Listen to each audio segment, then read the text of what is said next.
You are Locked On Ole Miss, your daily podcast on the Ole Miss Rebels. Part of the Locked On Podcast Network, your team every day. Will 2025 finally be the year that Ole Miss,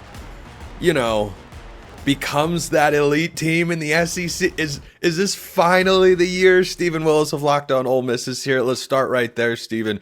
Do they have the roster to do it? Like, is this finally the year, or are we back to tempered expectations, middle of the pack, 8 to 9 wins? That's all good and fine for Ole Miss.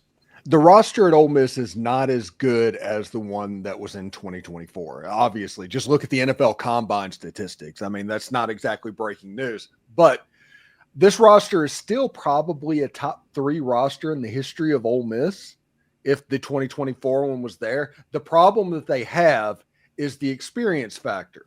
Whenever you're breaking in a new quarterback in Austin Simmons, which everybody loves, everybody is so hyped out about Austin Simmons and what he can do at the quarterback position, but the experience just isn't there. So there's a little bit of an element of wait and see, but it's not going to be a situation to where you're going back to, 2008 Ole Miss, to where you're just hoping to be good and get into the conversation, or even before them when you just want it to be anywhere near the conversation. I think this Ole Miss team is squarely in the conversation. If you look at their schedule, I can see them being favored in 11 games that they play. I could, at a minimum, 10. And if you win 10 games, you go to the college football playoff. So this Ole Miss football team can absolutely make the playoff.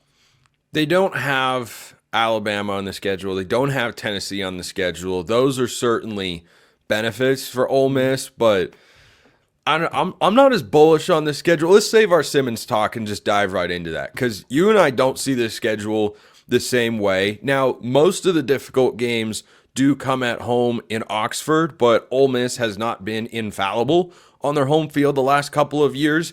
You have to, of course, avoid, the Kentucky level upset here, but you've got Florida, South Carolina, a random game against Washington State, LSU, and Arkansas all coming to town this year. And yeah, you'd rather play those games at home. But as far as SEC schedules go, Stephen, I don't exactly look at this as, what Missouri had last year or what Texas had last year, even, where you go, I only see a really couple tough games there, because Florida, of course, beat Ole Miss a year ago. Granted, it was in the swamp, but I think they're going to be pretty good.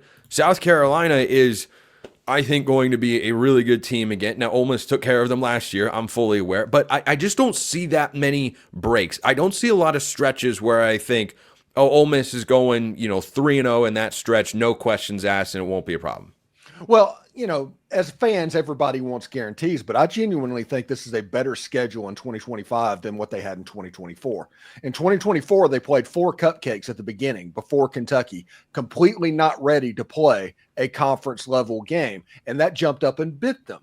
The LSU game in Tiger Stadium, night game in Tiger Stadium, that's difficult, but Ole Miss was by far the superior team that night. I do not care what anybody says, but losing a game in overtime, that's a little bit excusable as well. And losing a game in the swamp, even though it was inexcusable and Ole Miss absolutely had to have that game, I don't know that it is something that can be repeated necessarily. Getting Florida and Oxford, getting South Carolina and Oxford. And by the way, in that South Carolina game, if you'd have played 8 quarters, South Carolina would not have scored a touchdown in that game. So you have a situation. I'm not necessarily worried about South Carolina. I'm not necessarily obviously worried about Kentucky or Arkansas and what's going on. And LSU and Oxford's always a different animal than LSU and Baton Rouge in the history of this series. The hardest games on this schedule are the 2 road games that are going to happen. At Georgia, which that's the one game on the schedule that you would put on and just straight L and just see what we can do from there. And Oklahoma, which they're going to be better.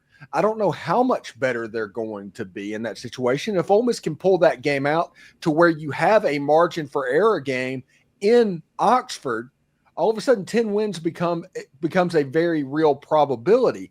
Now, Washington State changed their coach. They lost their quarterback. Now, their head coach is the guy that's coming from South Dakota State, so they're going to be well coached, but it's a transition year, and the schedule is broken up really nicely in the fact that you start out with Georgia State, then you have Kentucky and Arkansas, which is going to be an SEC game, and all weird stuff can happen, but you would rather those two than others. Then you have the Tulane and the LSU and Oxford.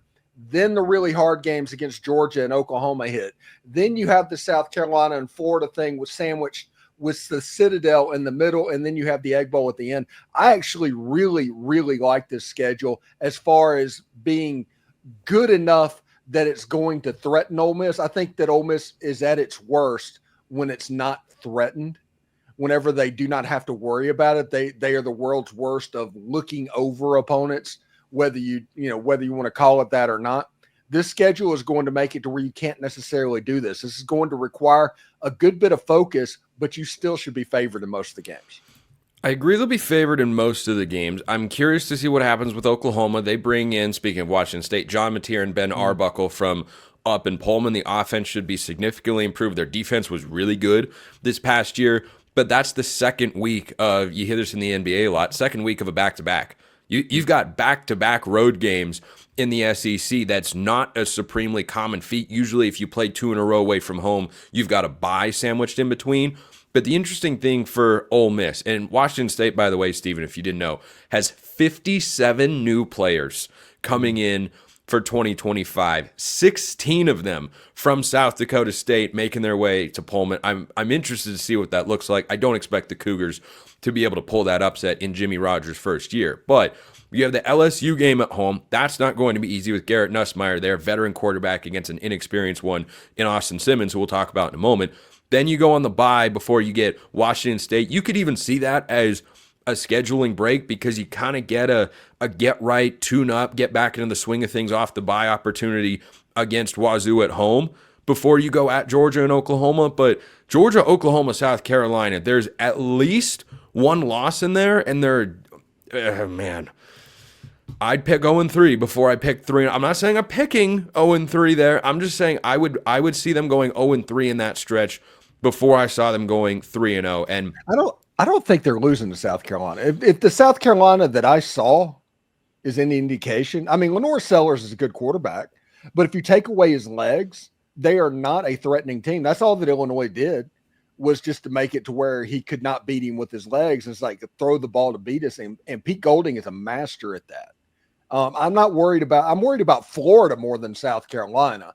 And then the 2 road games. So those are the 3 games that are really on my radar at the moment. By the way, I just want to make sure that I have put this thought in your head now so it can manifest over the next, half a year or so as we wait for college football to come back. Don't sleep on Mississippi State. They are going to beat somebody in 2025 that nobody thinks they should. I have had that take for a while. I don't know that it's going to be Ole Miss, but there's going to be a game. Mississippi State will beat someone that you look up and go, wait, they beat who? They're doing what now? How did that happen? And everyone's going to be pondering how that happened. And I won't be surprised by it. But you want the prediction? I'll tell you which game it's going to be. Hit me with it. They're going to beat Tennessee. Oh, there it is. Bang. Mm-hmm. Arkansas did it last year. I think Jeff Lebby could be pretty darn good. But that's what Ole Miss feels about Austin Simmons as well at quarterback. What has the Rebels so excited about what he can be, replacing Jackson Dart, who I think we all realize was really, really good.